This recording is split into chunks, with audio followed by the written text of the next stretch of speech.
Isn't it strange that we call ourselves authortube? How many of us on authortube are actually authors? Did we start by calling it writertube and then authortube just stuck better? Was that what happened? And if that's the case, then what's even the difference?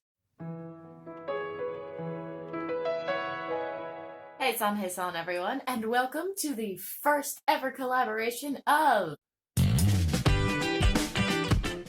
the business of books.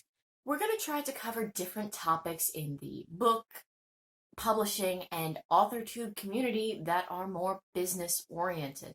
Because both Kashay and I have business backgrounds, there's a couple of different things that we felt like we could cover that might provide more useful information for the community. Both of us will be releasing collaborated videos on Friday once a month. We will try to release those dates ahead of time.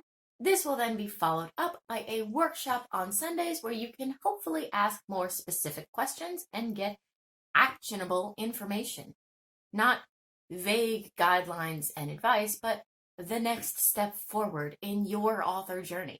But before we get too far down the rabbit hole, back to the question at hand. Author versus writer. What's the difference? For so many of us, author is the ultimate goal at the end of a very long road. But having a better understanding of what that goal actually means can provide us with invaluable resources, framework, and guidance in the early stages of our projects. For a lot of people, the line in the sand is publishing. But with the rise of self-publishing and the lack of barriers between writer and published author in the self-published world, is that really an accurate representation anymore? I wrote and published a nonfiction book when I was 20. For fun. There were no barriers between me and getting my published book out, and I wanted to make something, so I did. I never earned any money from it, but that wasn't the point. And no, I'm not telling you what the book is. You'll never find it. Good luck. I wanted to write something for the sake of writing it, and when I'd made it, I wanted to have one. So I did that. I actually published probably 20 copies and gave them out to my friends. I was technically a published author, if publication is your threshold. But I don't see it that way. I wasn't an author when I created that book. I was a writer. I was doing it for the fun with no larger designs in mind. I just wanted to create something. So maybe it's money. There is certainly no doubt that, for a lot of us, a livable income is the lifelong dream. Being able to support yourself from your creative endeavors and actually earn a living wage. But in this day and age of modern publishing, is that actually even a realistic goal? Maybe when you sell a certain number of books or earn a certain dollar amount, you go from writer to author. But there are plenty of authors out there who never make a living from their work. As much as we don't like to acknowledge it, earning a living from your books is hard. So if that's the case, then what's the threshold? Maybe it's not publishing. Maybe it's not the amount of books you sell or the amount of money you earn. Maybe it's something else altogether. For me, the difference between being a writer and being an author is all about your mindset.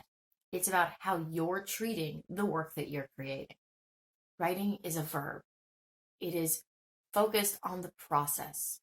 Writers write because they want to write, not because they necessarily have a 5-year business model in mind.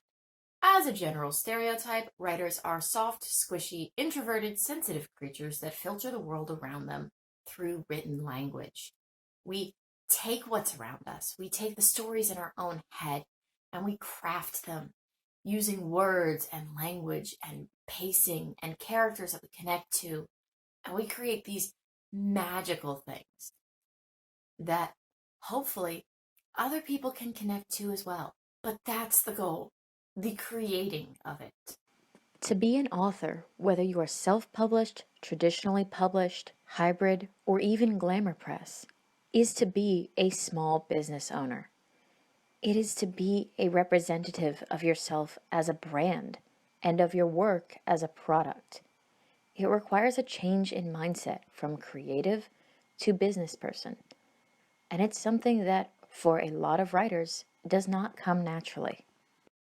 So, authors have this soft, squishy little person. You could call yours your inner muse. You could call it your inner writer.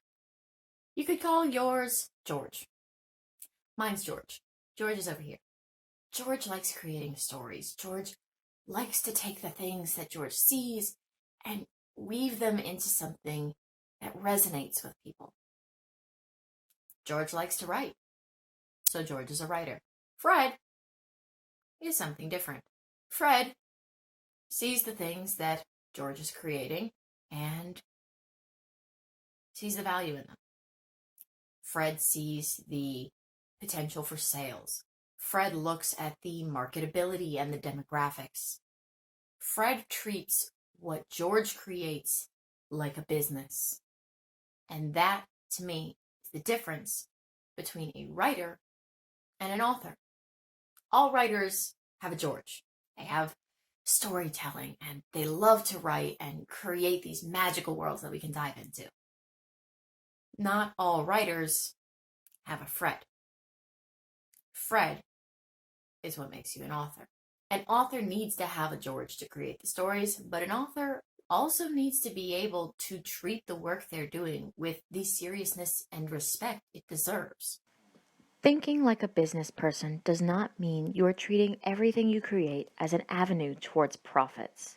Contrary to popular belief, you don't suddenly see every word you write in dollar signs, but you do respect the value that your time, energy, and intellectual property are worth.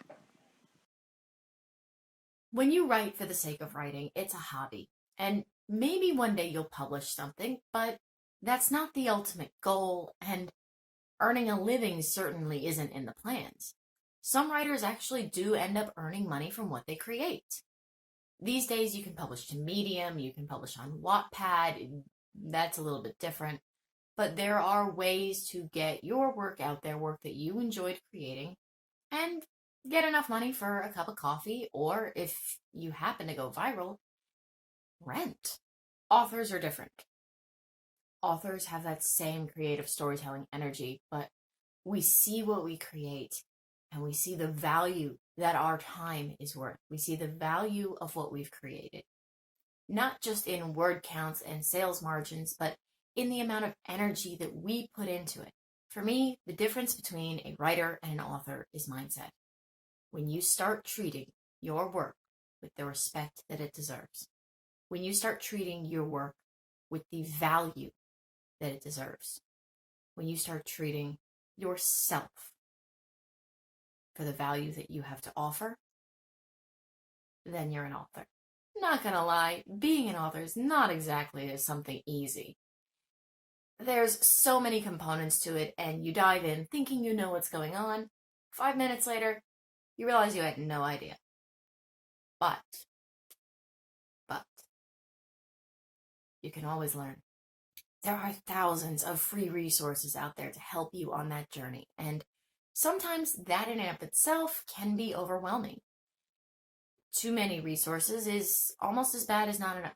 Hopefully we'll be able to cut through the noise and help you find and connect with the resources that you're going to need on your journey from writer to author.